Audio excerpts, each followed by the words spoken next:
ఈమె వృత్తాంతము రామాయణములో పేర్కొనబడినది. గౌతమ మహర్షి శాపము వలన అదృశ్య రూపముల కప్పబడి తీవ్ర తపస్సు చేసిన అహల్య రాముని దర్శనముతో శాప విమోచనమై తిరిగి యథా రూపము ధరించిందని కొన్ని రామాయణ వృత్తాంతాలలో పేర్కొనబడినది.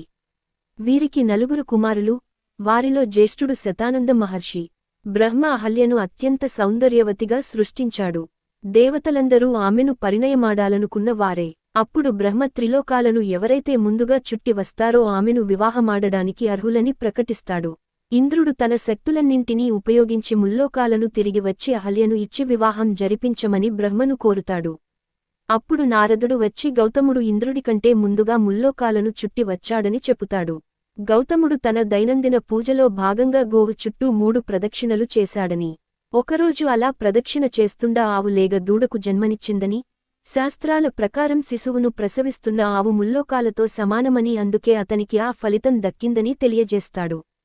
కాబట్టి అహల్యను గౌతముడికే ఇచ్చి పెళ్లి చేయమని చెపుతాడు. రాముని పాదము రాయిని తాకిన తరువాత అహల్యగా మారుచున్నరాయి. ఒకరోజు అహల్య భర్తయైన గౌతముడు ఉదయాన్నే నది స్నానానికి వెళ్లగా ఆమె మీద కోరికతో దేవేంద్రుడు ఆమె భర్త రూపంలో వచ్చి కోరిక తీర్చమని అడుగుతాడు. ఇంద్రుడి మోసం తెలిసి అహల్య అందుకు అంగీకరిస్తుంది. ముని వేసం సాస్రక్సం వినా రఘునందన. సంస్కృత రామాయణం బాలకాండ 48వ సర్గ 19వ శ్లోకము. అదే సమయానికి గౌతముడు తిరిగివచ్చి ఆమెని శపిస్తాడు. ఇహవర్ష సహస్రాణి బాహూని నిశిష్యసి వాయు భక్ష్యా నిరాహార తప్యాని భస్మసాయిని అదృశ్య సర్వభూతానామాశ్రమే అస్మిన్ నివసిష్యసి.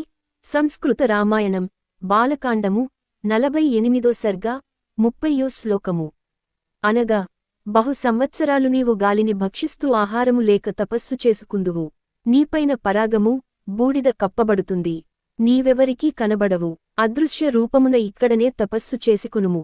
త్రేతాయుగంలో మహావిష్ణువు రాముని అవతారమెత్తి ఆయన పాదధూళిచే ఆయన రాక వలన దర్శనము వలన ఆమెకు శాపవిమోచనం అవుతుందని తెలియబరుస్తాడు.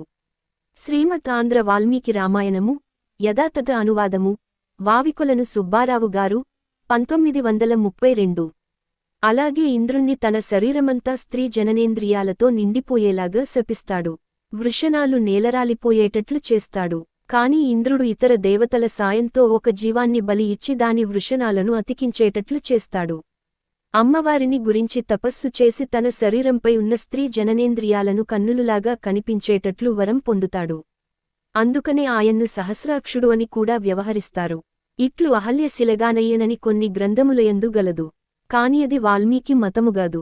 దుఃఖభావము లేక శిలవలయుండినా పాపఫలమేమి అనుభవించినట్లు కావున నహల్య స్త్రీగానుండియే తపమాచరించెను. వావికొలను సుబ్బారావు గారు వాల్మీకి రామాయణ ఆంధ్ర అనువాదకర్త. గౌతముడు చెప్పినట్లుగానే త్రేతాయుగంలో శ్రీరాముడు తమ గురువైన విశ్వామిత్రుడు లక్ష్మణుడితో కలిసి గౌతమ మహర్షి ఆశ్రమం గుండా సీతా స్వయంవరానికి వెళుతుంటారు. నిర్మానుష్యమైన కళావిహీనమైన ఆ ఆశ్రమాన్ని చూచి అది ఎందుకు అలా ఉంది అని రాముడు విశ్వామిత్రుని ప్రశ్నించగా ఆయన వారి వృత్తాంతాన్ని రాముడికి వివరిస్తాడు. రాముడు వేంచేయటముతో అక్కడితో అహల్యకు శాపవిమోచనము కలిగినదని వివరిస్తాడు. వాల్మీకి రామాయణములో అహల్య శిలగా ఉండుట, రాముడు శిలను కాలితో స్పర్శించుట అనునది లేదు. ఇక్కడ శిల అనునది కదలకుండా తీవ్ర తపోనిష్టలో ఉండుటకు వ్యుత్పత్తి అనుకోవచ్చును.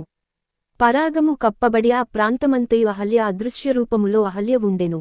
శ్రీరాముని పాదస్పర్శయనిన ఇక్కడ గౌతమముని ఆశ్రమములో రాముడు పాదములు మోపుట అని భావింపవలెను.